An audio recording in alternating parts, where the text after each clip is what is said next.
This is the Harboring Light. I'm Mary. I give a conservative take about the world around me. So in this episode, I am going to talk about the aspects of politics and music.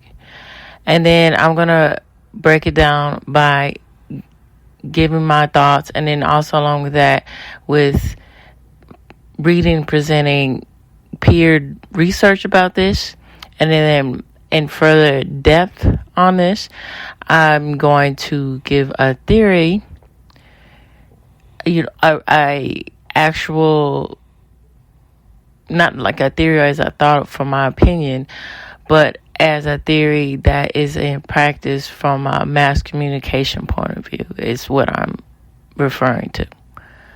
All right, so let's dive in.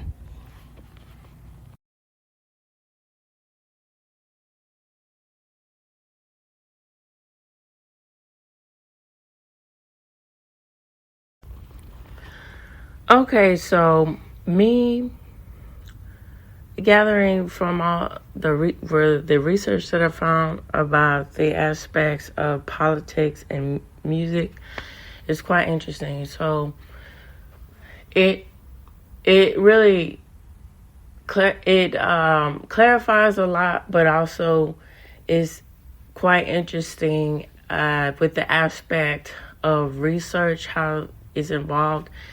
And how when it was initially done, it was stated that it's unfortunate that more research isn't sought after or isn't conducted in this type of field, in this type of conductive understanding about music. Might I say that point? And so what it says and what it states, and then of course I'm going to get in the depth of and read the facts about everything. It's really very fascinating and interesting. So for instance, it states that it's not feasible, and nor is it and pretty much I'm, paraphrasing. So to add on to that, it's not ethical to say that largely certain political ideals are connected to the type of music that, there's levels to it. And then, people, everything is complex.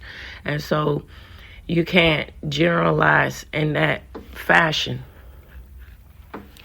And that's quite interesting because it's being honest with the aspect that you need to understand the reality of how people think, and to go beyond stereotypical aspects of what is expected of someone who listens to certain genres. And then needless to say, to expand on to this, it also opens up the question of misinterpretation of things, how that leads to a certain relationship and a certain appeal about music and in the essence of politics. So, for instance, it was quite fascinating. So they broke it down and to saying about the essence of not that essentially music can either be background noise for a lot of people or a thing that people aren't really paying attention to, the lyrics, and so things get misinterpreted. And so a really good example of this to bring everything together, and then like I said, I'm going to read the details about it, is the song Hey Y'all by Outkast. So, and this is from my, personal observation of my example. And then, of course, there is, other people that have done examples about this. So, initially, when you hear the song, if you're just paying attention to the sound alone, it's very upbeat, it's very catchy. And so it seems like it's just a happy-go-lucky song that gets you on the floor, that gets you wanting to dance, things like that. But when you listen to the lyrics and you start to hear what the Andre 3000 or how his name is now, I think it's different now, but it's a very painful song. This is talking about the reality of the situation of a love that's lost, so to speak, or love, the love that is not, to put it plainly, love that's conditional. The after effects and the effects of what happens when you're in a relationship like that. And then the sort of eternal question of looking towards stability and trying to figure out things, and then asking the aspect of the root of how this relationship is to be, and what's the future of it. And so when you notice this and you hear this, everything is different.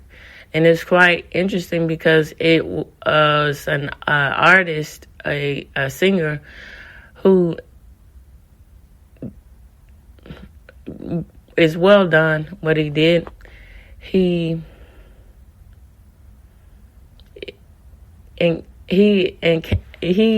embraces and interprets this song really well, to where it's a soulful blues sort of song, because with the pain and anguish that is really in the message of the song. And so it's even interesting because that Andre brings it out in the lyrics too, that y'all are not even listening, you just want to dance. So he understands the aspect of that people aren't really hearing the lyrics. And there's also begs another question: was that intentional? Because playing with the aspect of that they know, that people don't really pay attention to lyrics, and people interpret things the way they interpret. They come with their preconceived notions about songs. And so this is interesting too, because it takes on another path with politics and music. So particularly with politicians choosing campaign music to represent what they stand as far as the American people, and then going outward. It also goes outward to another country about the aspect of politics and music too, and how things are sought after as far as the reality of how they see music within politics of their realm. And so the misinterpretation about what the song actually means it actually, what they think the song means versus what it actually is. And then another good example is the aspect going back and standing on from what I noticed about the punk rock music and how that came to be, how that rise came to be, and how that leaked into the American culture. But it's quite interesting how its roots originally start, from what I understand. And please feel free in the comments to, give me feedback about it. But from what I gather and what I understand, that its roots is from Britain, and it's out of the aspect of what was going on in the upheaval of the going against the Margaret Thatcher and the Parliament and everything, and going against the monarchy and stuff like that, and about the reality situation of what people were dealing with day to day, and the aspects of poverty and all that kind of reality situation from a British perspective, and then the class system and how, the upheaval of that. And so it's quite interesting because on top of this, I heard that, I heard the analysis of that, that from this era, the Sex Pistols is seen as the go-to band as far as anarchy in the punk rock realm. But it's quite interesting because I've heard that some people say that the Clash was actually more of more radical and more punk rock than the Sex Pistols. And the reason is, from my point of view, I think, is because, typically what the Sex Pistols were focusing in on was the angst and anarchy, stuff like that. But the Clash moved in a whole different level to where they became more mainstream, because they started talking about more political issues as far as the aspect of oil and the disbursement of oil from Rock the Casbah, from that aspect of the elements of that song. But that's only my interpretation. But again, it's important to know the realities of what the song is. And then also how it's quite interesting, Lost in the Supermarket, the mundane aspect of noticing what things, the consumerism, getting into the aspect of the consumerism and how that takes effect on people. And so I can see that.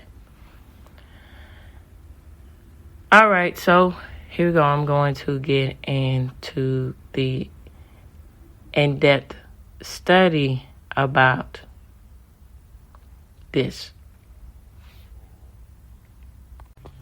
All right, so this study came from the York College of Pennsylvania. And so I'm going to talk about the results in the discussion, and then go back to talk about the aspects of everything else that I had stated previously. So it says the breakdown of political ideology and party identification, for that matter, is skewed highly liberal. And they were saying that it's skewed highly liberal because they polled people, asked people on the college students, college campus, and particularly in the population of this research, they asked 21 students. So the results of both political ideology questions can be seen in the chart. So in the chart, it's broken down like this. So it's questions from very liberal all the way to very conservative. And so very liberal was 4, liberal was 7, and somewhat liberal was 6, somewhat conservative was 3, and conservative only 1, and very conservative resulted to 0. And so this resulted to 0, of course, 0%, then 1 to 5%, 14% for 3, 6, 29%, 7, 33% to 19% for 4. And so the response to the party identification question was either if you were Republican, Independent, Democrat, or other, resulted to this. So it stated that it was only one that stated that they are Republican, which was ranking at 5%. So 8 that stated that they were Independent, which was at 38%. And Democrat 11, which is 52%, and the other was just 5%. All right, so it went on to state, in order to determine music preference, the respondents were given 10 genres to rank, and order of the respondents were given. So it was being most favorite, and which would rank as 10, and being least favorite, the genres included. The surveys are as follows: rock, pop, metal, EDM, soul, blues, and folk. So rap / pop, religious, and country. So for the sake of conservative space, each genre ranking, it was saying that the top and the bottom 3 were listed. So coming out at the top of the rankings was rock, which was 8, and 1 votes, then pop and rap and hip hop, which was rock, and 8 numbers 1 votes, then pop, rap, hip hop was 5 votes apiece. So at the other end of the spectrum was religious music, which 10 last place votes, then metal was 5 last place votes, with country and EDM tying at 2 last place votes, with country and EDM tying at 2. So after the raw data was tabulated and the necessary coding changes were made, so a correlation of the analysis was conducted. So all of this, the ideology responses were coded a positive number, which will indicate a correlation between the genres and the liberal ideology. And so it also wants to state, while a negative number will indicate a correlation between the genre and a conservative ideology. So it's quite interesting because it also stated that in the beginning of the realms of what their anticipation was about the aspect of their theory of how they saw music breaking down to. And hold on, let me get into the depths of that. And I'm going to go and read the intro for that. So as it is found out that pop was at 0.445, which was positive. Rock was 2.16. Rap, hip hop 0.182. Religious 0.67. Blues 0.33. Soul was negative at 0.04. EDM negative. Folk negative. Metal negative. Country negative. So first off, I'm going to go backwards by the conclusion and then go back to the an initial interpretation of about their thoughts and hypothesis about what they want, why they wanted to do this research, and how they viewed their interpretation about music. So it says, in conclusion, based off of both the qualitative and quantitative research, there definitely seems to be at least a correlation relationship between certain genres of music and political ideology. The observational evidence that links music with politics is compelling, and once the persuasive notion of music mind-altering powers is added into the equation. So it says, the argument gets even stronger. Some of the previous research, as well as aspects of my original research, says back up the correlation link between music and political ideology. Says several genres have been found to have a correlation relationship, at least the very least, with certain ideological positions. From my study, pop, country, rock, and metal all correlate significantly with each ideology. However, it is very important to note that none of the aforementioned studies or research have proved causality. Only correlations linked has been discovered. At this point, it would be irresponsible, as I was stating, so, in a roundabout way, in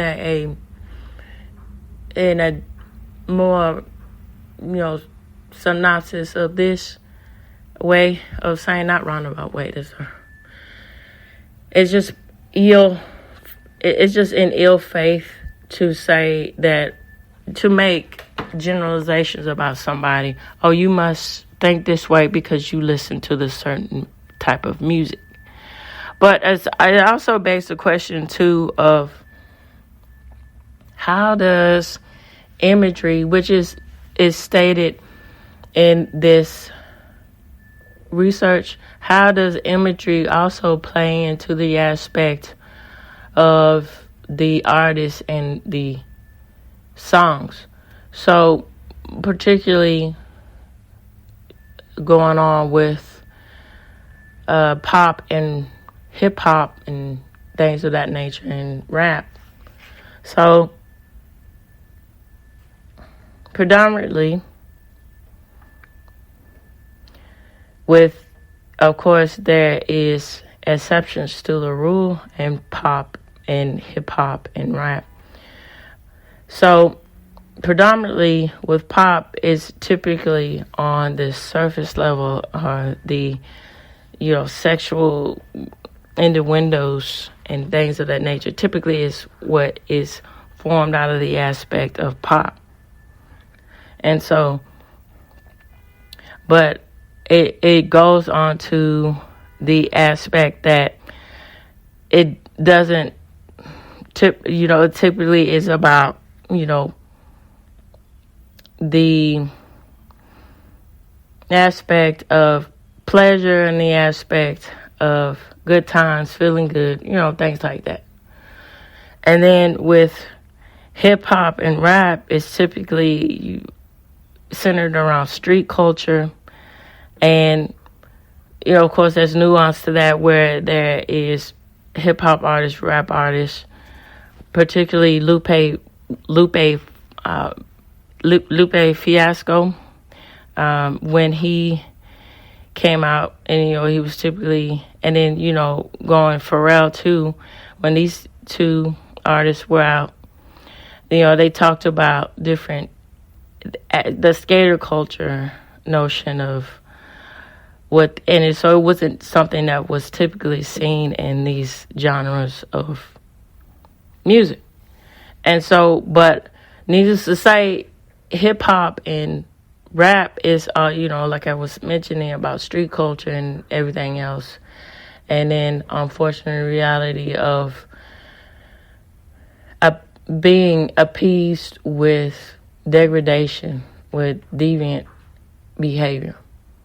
And so that changes the representation of music, of what the lyrics are saying, when you cross paths with what is actually said, is what actually heard in the lyrics of the song versus, the other aspect of asking the artist, what are you saying about this? It's quite interesting. And so, I get into depth about that too. So it says, at this point, it would be irresponsible to claim that genres of music can cause a shift in political ideology.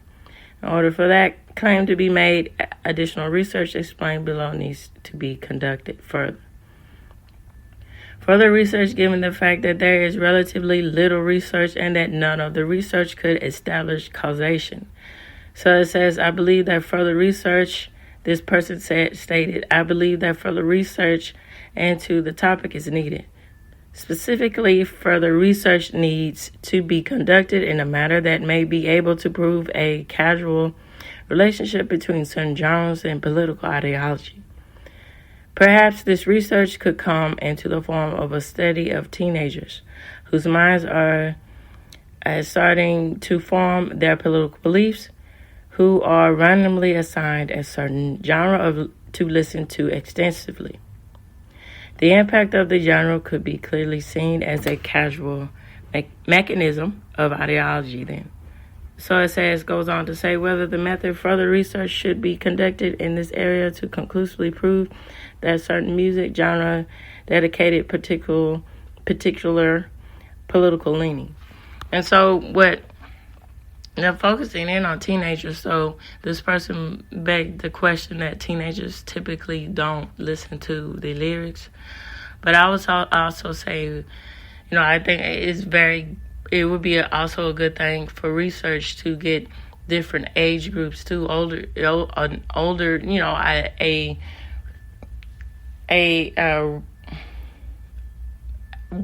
range of different people, different nationalities too, but also ages.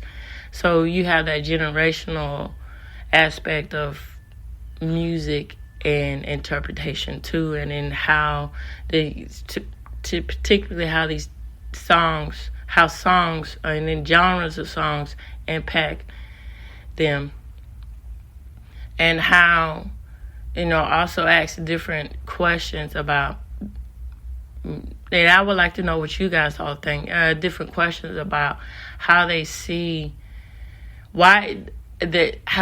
songs. Is songs just a means to an end for what you already believe, or is just you see songs as a billboard to relate to how you see the world? I think it's ask questions like that, open-ended questions like that, but different questions to get the real reality of how you interpret music. And then also, how does that relate to how you see things politically in the world around you? Like, what does that mean to you? Okay, so, and then, it's also quite interesting to see, the aspect that is, do you see music and politics as two separate entities, two separate issues? They're not all, do they commingle at the same aspect? What it actually, what do you feel about music, think about music? So, the researcher's name is Ryan Mayfield. So I'm reading from the abstract now. So that's generally like the intro of a research paper, so to speak, to lead the foreground of why they did the research and what's it all about. So over the course of the history, two stalwarts of public life, music, and politics have developed on intimate bonds. Where the political actions can be found, music will accompany it.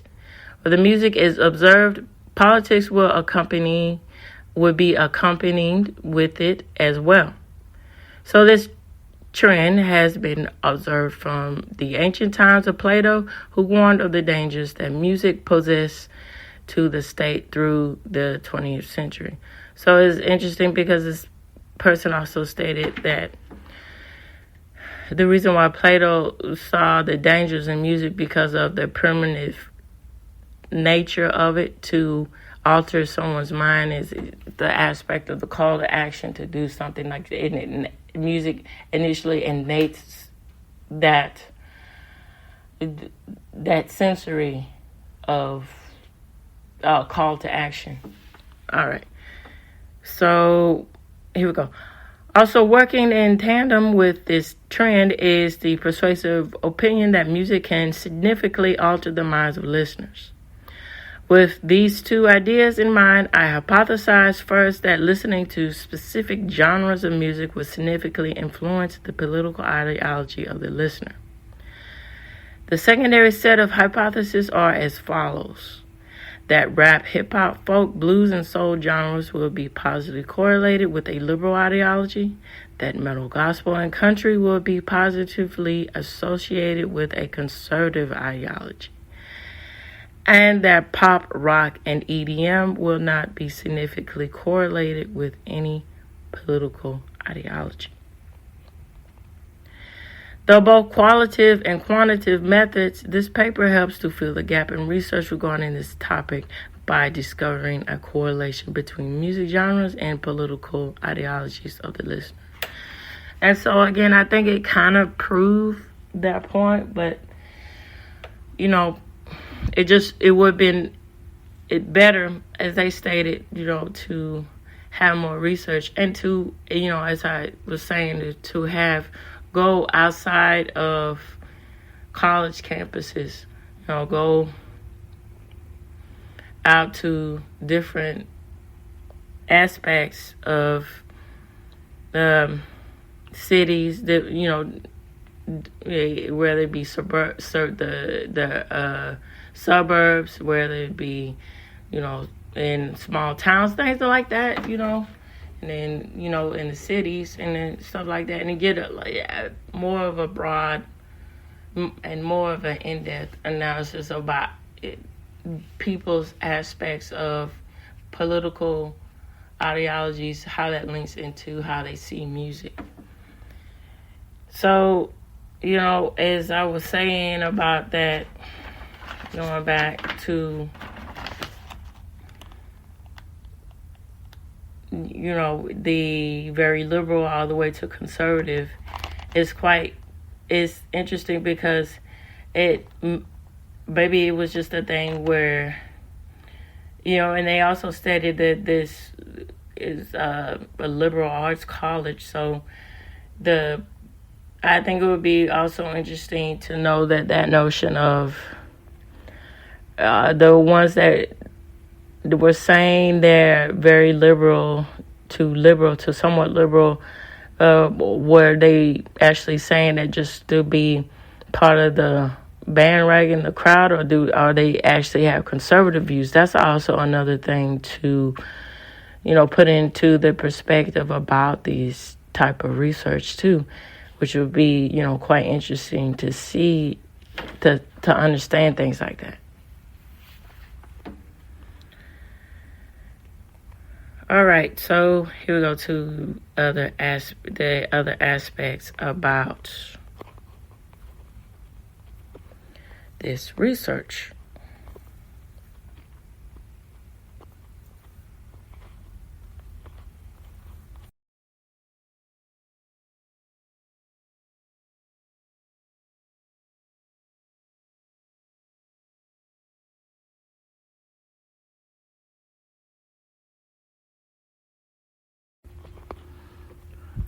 Okay, so this person went on to say that they used historical representation to, explain about their thoughts as far as the aspect of politics and music.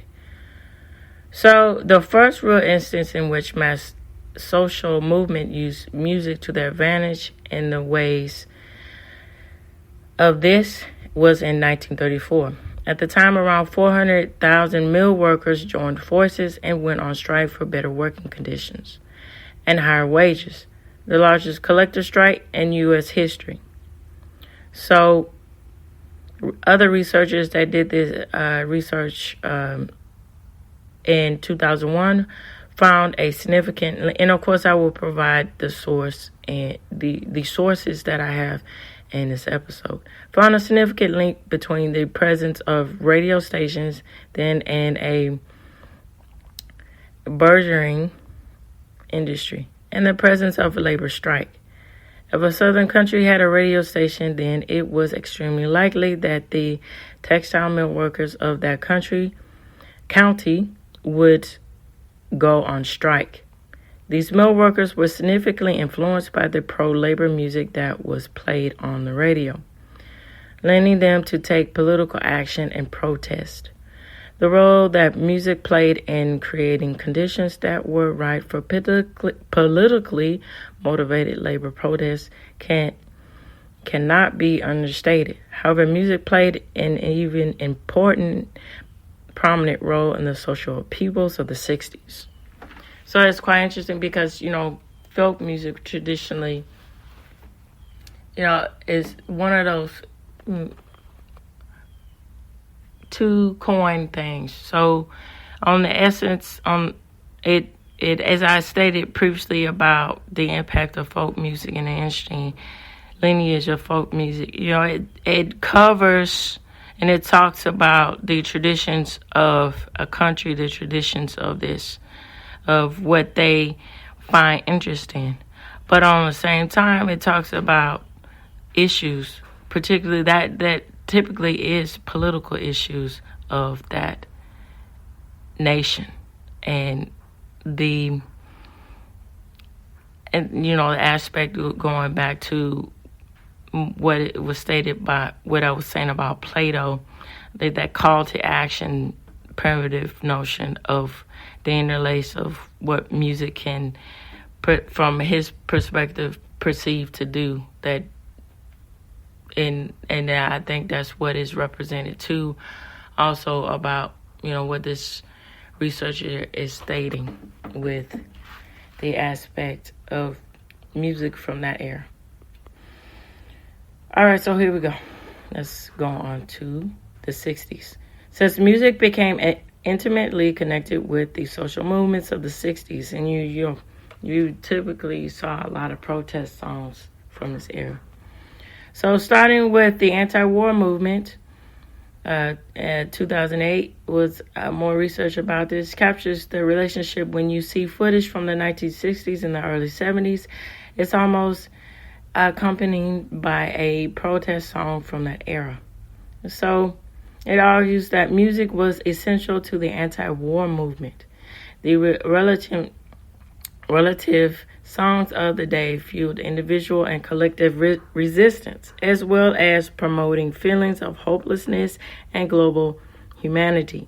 Classic songs such as Fortunate Song by Creedence Clearwater Revival, Feel Like I'm Fixin' to Die, Rag by Country Joe and the Fish, I Ain't Marching Anymore by Phil Ox, and many others all provided lyrics to the protests of their disdain towards Vietnam. There are political message in that.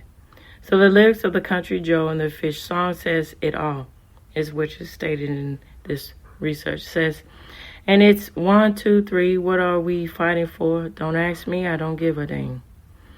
Next stop is Vietnam, and it's 5, 6, 7, open up the pearly gates. There ain't no time to wonder why. Whoopee, we're all going to die.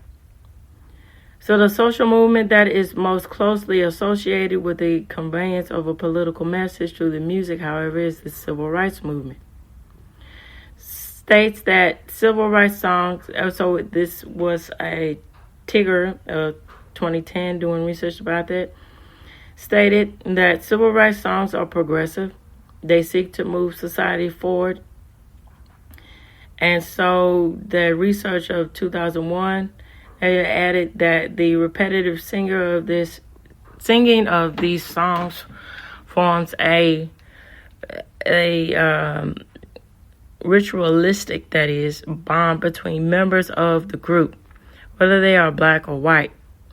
The forward-moving aspect of this by Trigger that did this research in 2010 speaks of can be seen in civil rights staples such as A Change Is Gonna Come by Sam Cooke, We Shall Overcome, and Michael Rowe, The Boat Ashore by Pete Seeger.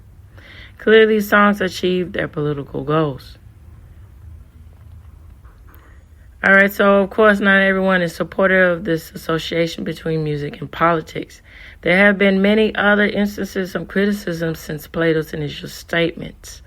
Critics have always been concerned about music's potential mind-altering behavior changes of power. Peterson and Christensen of 87, as well as Dentsoff of 70, dictated that the options of several individuals regarding rock music as both an atheist and communistic are turning the younger generations rapid. And so, all right. So there's a theory that when I read this, it came to mind. So back when I was getting my degree in communications, to particularly with my aspects of going for visual communications and merging all those things together. So a theory that I had to do, I was doing research on that interests me, and I think that's one of the good aspects, which is unfortunate how the state of college is. It's not really. It's one of those things you gotta,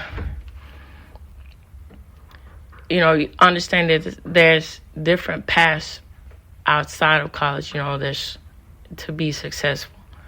But needless to say, it's important, the aspect of research, and that to me that's important to do research and because at the heart of the matter for me, how I see research is finding things out, educating yourself, and digging down deep to the bottom to finding the truth about things. And so out of this, there's a very interesting communication theory called cultivation theory that I'm going to talk in the later segment about this, how I think it examples of the ideas of how things are cultivated in the mind as far as what you perceive from media, and then particularly how that relates to music and my thoughts on that. All right, so here we go. All right, so Fox and Williams of 74 also encountered a similar sentiment. Some individuals thought that music of the 60s and 70s would destroy America as we know it. These opinions then physically manifest themselves into the form of censorship. This censorship was not so much a banning of specific words that I said, but a banning of broad political ideals. It was initially seen in the era of the McCarthyism and the McCarthy's House of the Un-American Activities Committee, which blacklisted, and I mentioned this in other podcast episodes, particularly when I was talking about the American folk artists series that I did, is listening about this issue. So blacklisted the Weavers, a popular group headed by Peter Seeger, who professed left-leaning sentiments. McCarthy was afraid of the political message that could be conveyed through their songs. And more recent times, so this kind of is quite interesting. So with the aspect of how 9/11 changed the sentiment for a time about the aspect of patriotism and all of this, and how showing pride in your country, what that actually means. So Clear Channel, a large radio station company, banned all their stations from playing music that was deemed as un-American out of 9/11. That's quite interesting.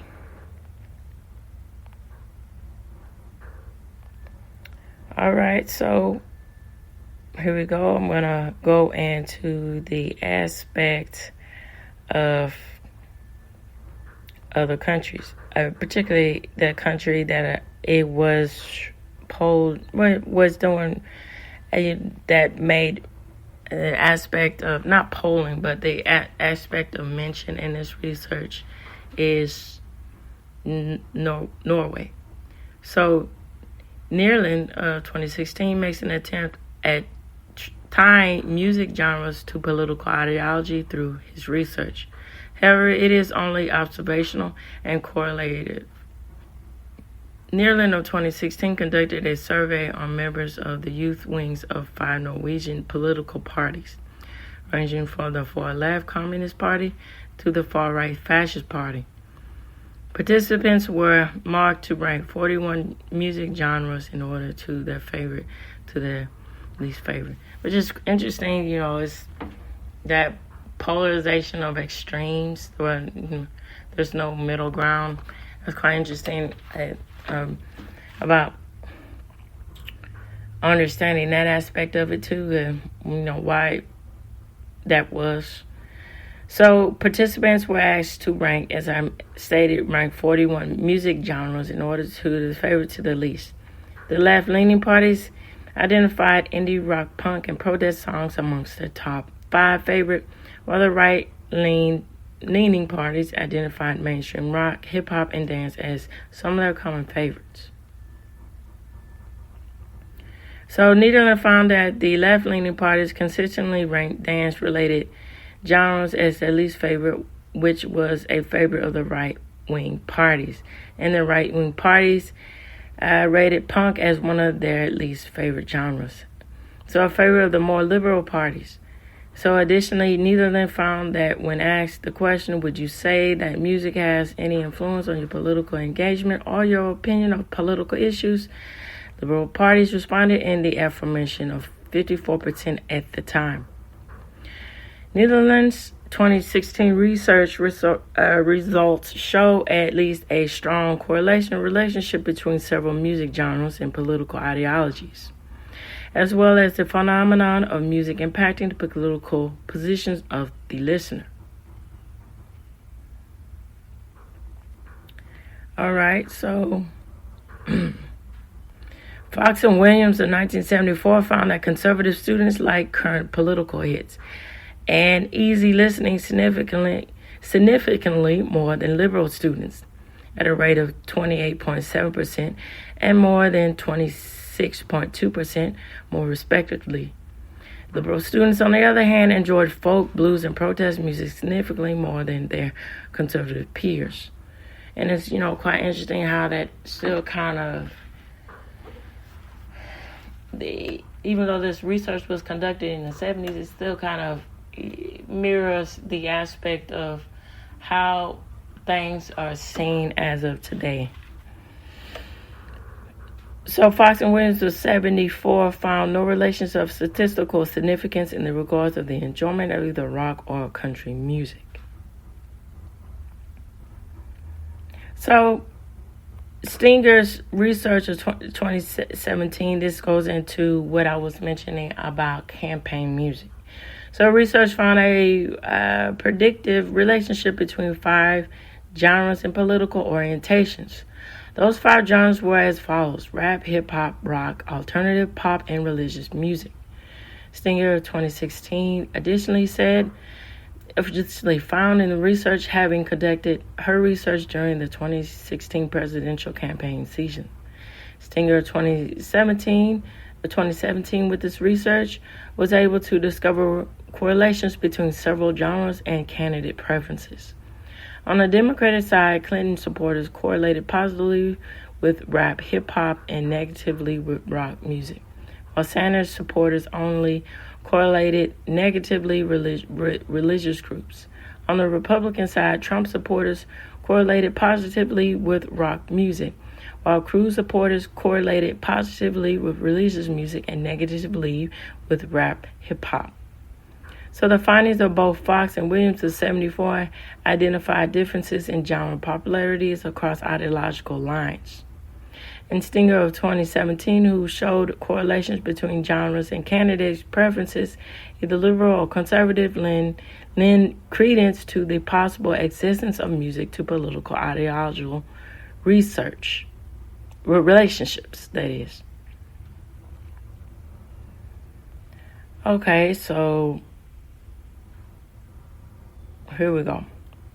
So here is the aspects of misinterpretation of lyrics and what that leads to.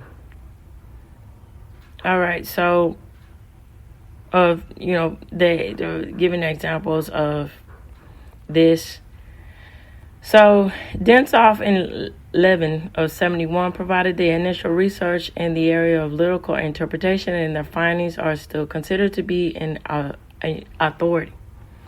Densoff and Levin of 71 sought to investigate the lyrical interpretation of the song Eve of Destruction. So this was a protest song by Barry McGuire that criticized many developments of the 1960s. Most particularly, it highlighted the Vietnam War and the radical violence, that is. So Densoff and Levin of 71 distributed a questionnaire in 65 during the height of the song's popularity. So college students at San Francisco were polled about this. To add on to this, university, as I was talking about, it's particularly with the San Francisco University is where they went to. So a population they deemed would be more supportive of such a song due to their liberal leanings. Densoff and Levin of 71 discovered that only 14%, and it's quite interesting what they found because of their assumption of how they thought these students would perceive the song. So it's 14% of respondents correctly interpreted the theme of the song. Their findings have been anecdotally replicated several times among the other musicians and politicians. So Densoff of 70 relates the story of Glenn Campbell, who covered Universal Soldier. So, Glenn Campbell was a country artist, country legend particularly. So his song, Universal Soldier, a dedicatedly anti-war song. Campbell was quoted as saying, "Drive car burners should be hanged." Obviously, Campbell didn't understand the meaning of this song. It's what is being said in this. It's quite interesting. So Dewberry and Millen of 2014 show the trend among politicians who incorrectly use campaign songs whose true meanings run with the antithetical aspects to their campaign platform. So what it's saying is misinterpreting the lyrics of the song or the meaning of the song to prove a point of what the politics of politicians, particularly presidents, stand on as far as their views about society and their views to relate to the American people. All right. So here we go. So it shows this trend: songs whose true meaning run to their campaign platforms. Reagan incorrectly interpreted "Born in the USA" as being an intensively patriotic song, when in reality it was an anti-Vietnam War song. Clinton also incorrectly interpreted his campaign song of "Don't Stop" as being progressive. In reality, it was about overcoming an unfaithful relationship. So there are several factors that contribute to an incorrect interpretation of that lyric. It's quite interesting too about what they not nudge at they unfaithful aspect of couldn't wish to forget how it's irony and not understanding that and not getting that point of how he's notorious with his extramarital affairs. That's quite funny and it's very interesting. All right. And then it leads us to say with the mudslinging that goes on today as far as this is nothing new, as far as, but it's just more of an anti of what goes on today in politics, particularly you got to see it as when you get into that notion of getting to the sensationalism, yellow journalism, so to speak, of aspect of, oh, I did this about my opponent, and I'm this and and then particularly what's going on with Kamala Harris and Trump, you gotta beg the question: who really cares about the issues? Who really is? Who really wants to conduct change? And it was quite interesting, how it's unfortunate. This is the tapestry of the Democratic left of not really focusing on the issues and not really hearing and understanding what the American people are going through, and just saying things to pander to somebody in order to get votes. But when in actuality, they're only looking for personal aspects of their selfish needs. Now, needless to say, there's problems on both ends with Republicans too, and then Democrats. I would be. It just wouldn't be ethically sound of me to not notice that and not say that. Be just as bad as just saying the aspect of what is unfortunately typical only on the Democratic side of only seeing what you want to see, But, and then, of course, from Trump, from the point of view,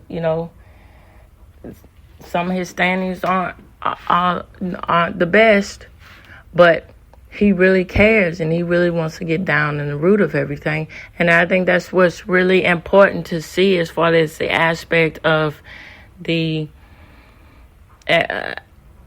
reality of, political parties, of who is really trying to make changes, who is looking at the policies and the aspect of what we're facing as a nation and wanting to make real change. And then if they can't solve those problems, trying to figuring out the best diplomatic way to get to that next point. And then there you go. All right, so here we go. Get back to this research. All right, so Roots of 86 writes that what seems sentimental under careful analysis may be moving and thought-provoked in a private, intimate moment. In other words, personal factors and emotions of the listeners can change the meaning of the song. Wolf and Haferman of 1996 showed how this can play out through their study of the Beatles song All You Need Is Love. They asked students to interpret the meaning of the song's lyrics, and several responded that it made them think of a deceased friend or relative, not at all what the song is really about. A final way in which lyrics can be interpreted incorrectly is due to the influence of the artist. Many times the listener perceives of the artist significantly, their perceptions of the artist significantly changes their interpretation of their song's lyrics. So back to Root of 86 writes that many times a songwriter may create a persona and the composition which clashes with the persona of the performer. When this happens, listeners are unable to remedy the two personalities and instead interpret the lyrics through their perception. So Platoff of 2005 shows that this can happen through the analysis of two similar songs released in generally the same time, Revolution by the Beatles and Street Fighting Man by the Rolling Stones. Both songs spoke of the protests during the 1960s and both in some way expressed either the band's lack of involvement or lack of desire to participate. In Revolution, John Lennon lyricized, "Don't you know you can count me out," of the protest. Mick Jagger in Street Fighting Man sang, "Cause in sleepy London town, there's just no place for a street fighting man." Despite expressing similar sentiments, the Beatles song was, it wasn't well liked in the media and the needless to say, in the media and the Rolling Stones song. I'm sorry. I'm misconstruing that. The Beatles song was well liked in the media, why the Rolling Stone song was not. So this was due to the Beatles being seen as spokesmen for a generation. In the case, they were in conflict, while the Rolling Stones weren't, and they were also perceived as having more in-depth lyrics.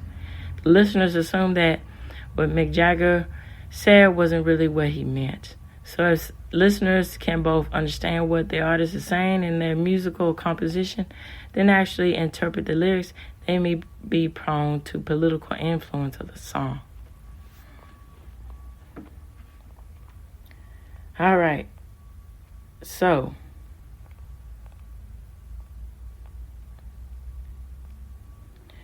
and then I'm going to end on this to rev up the point of another example, the point of missing the lyrics. So, and then I'm going to go into the cultivation theory. So, Dewberry and Millen of 2014 provided a prime example of this phenomenon, and the phenomenon of being influenced incorrectly by the music. It says provide a example of this by Pumped Up Kids by Foster the People. It says it was driven by an upbeat, positive, and poppy sound. The meaning of the song was widely perceived to be positive. However, the lyrics revealed that it is about an angry teen contemplating a school shooting. So clearly this is quite the barrier to the dismantling of the political ideology in the song. If the melody and the rhythm can be completely changed, the lyrical meaning, then the political statement can be received accurately. And that's quite interesting, that happens a lot. And then, when I initially heard that song, it that's what it seems like.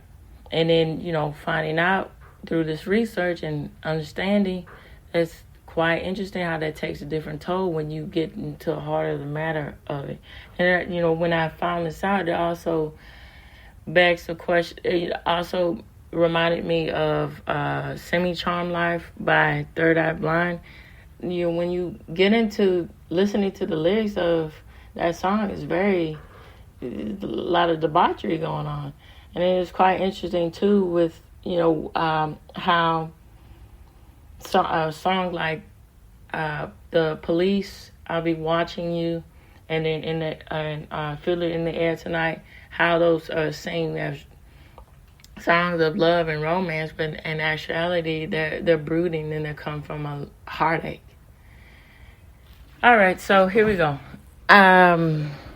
Cultivation theory. So what is this? It says this was a theory composed originally by G. Gerbner and later expanded upon G. Gerbner and Gross of 76. So they began research in the mid-60s, and in their research in their searching or in their endeavors to study media effects, specifically whether watching television influences the audience's ideas and perceptions of everyday life. And if so, how is this and why? So cultivation theory states that high-frequent viewers of television are more sustainable to media messages and the belief that they are real and valid. So heavy viewers are exposed to more violence and therefore are affected by the term coined of the mean world syndrome, which is, as stated, the belief that the world is far worse than it actually is. And it's quite interesting because it begs the question of the reality of situation of, does music fall into that realm too? And so of how it's important to also keep in mind of this too, of the notion of the corruption aspect of where that leads to the mental state of music and youth. So, it also leads to the aspect of the reality of the situation, how things can change when you talk to people, speak to people, when you experience things. How does that relate to your ideology about things, particularly with music? How does that change your point of view about how you view the world? And also when you listen and you break everything down, strip everything down away from the artist, how does that interpret your view about songs? And so it also goes and begs another question. This cultivation theory begs another question that people aren't born in a vacuum. That they have their own thoughts and experiences, and it is one of those things that you give credit where credit is due, that people are more mindful, that people are more, needless to say, are more aware of things, or is it the fact that you're begging the question, people are more gullible than begging to the notion that people are more gullible, so they're more susceptible. No, they're more susceptible. That is, tongue-tied there, to believing in these messages. And so, if that is the case, what does it factor in about the aspect of children and songs and children and the media? So, what does this say about the aspects of the parental role of what is, where that, at least with their child and their child's development of how they perceive the world too? And it's one of those things where, that's not always the reality of the case, but, being a good parent takes the notions of knowing what your kids are doing, what they're listening to, whether, what's everything about. And then also talking and taking the measures and the steps of knowing the reality of what reality of what how things actually work, and then, knowing the difference. And then also, this also begs the question too to me about the aspects of how that ties into the complex of